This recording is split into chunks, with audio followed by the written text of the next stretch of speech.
दिल्ली के किरानी में 8 साल की रेप पीड़ित मासूम को आज अस्पताल से डिस्चार्ज किया जा सकता है। 8 साल की इस बच्ची को 4 दिन पहले अस्पताल में भर्ती करवाया गया था। जानकारी मिल रही है। आपको बता दें कि बच्ची ने अपने पिता से अपने साथ हुई घटना को जिस तरह से बताया वो रोंगटे खड़े कर देने वाला है।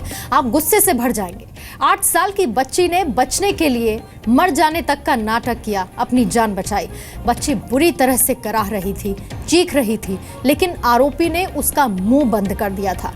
बच्ची को लगा कि आरोपी उसको मार देगा।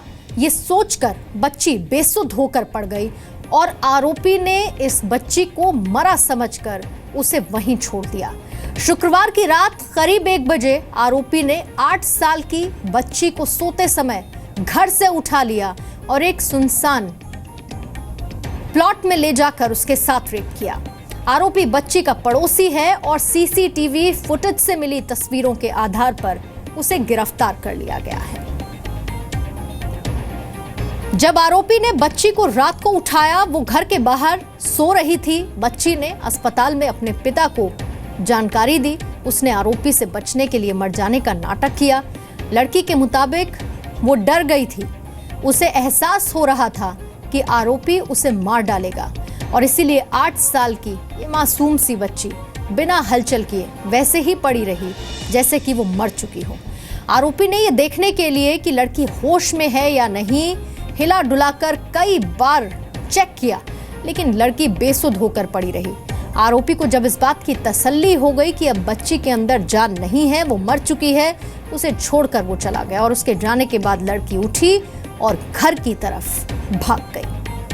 जी मीडिया संवाददाता प्रमोद शर्मा इस पर और ज्यादा डिटेल्स दे रहे हैं। प्रमोद, आज डिस्चार्ज हो सकती है बच्ची अस्पताल से, बच्ची की हालत कैसी है? देखिए, बिल्कुल संजय गांधी अस्पताल के आईसीयू में एडमिट है और हो सकता है पहले से काफी सुधार है, उसको आज डिस्चार्ज किया जा सकता है।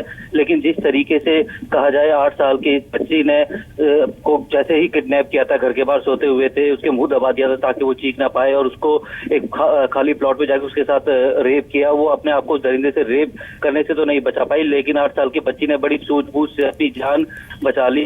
जब उसके साथ ये दरिंदगी की जा रही थी, उसके बाद उसने अपनी सांसें करीब 3 से 4 मिनट के लिए रोक ली थी, बिल्कुल शरीर को बेजान छोड़ दिया था। उसके बाद आरोपी को ये लगा था कि ये मर गई है। उसने ये चेक करने के लिए उसकी नाक पे 5 उंगली भी लगाई कि वो सांस ले रही है नहीं ले रही है, उसको हिला डुला कर भी देखा था। लेकिन जब आरोपी को ये पूरा यकीन हो गया कि लड़की मर चुकी है तो वो 3-4 कदम जैसे ही पीछे गया, उसके बाद से लड़की उठ के अपने घर की तरफ भागी। आरोपी ने ये देखा था, उसको पीछा करने के लिए वो लड़की के पीछे दौड़ा भी था, लेकिन एक पत्थर से ठोकर खाकर वो नीचे गिर गया था, जिसके बाद लड़की अपने घर पहुंच गई थी और सारी बात जो है अपने परिवार वालों को बताई। अस्पताल में भर्ती थी, अपने पिता को उसने आप बीती सुनाई। बहुत बहुत शुक्रिया प्रमोद। और ये तस्वीरें जिसके आधार पर पुलिस ने इस आरोपी को गिरफ्तार भी कर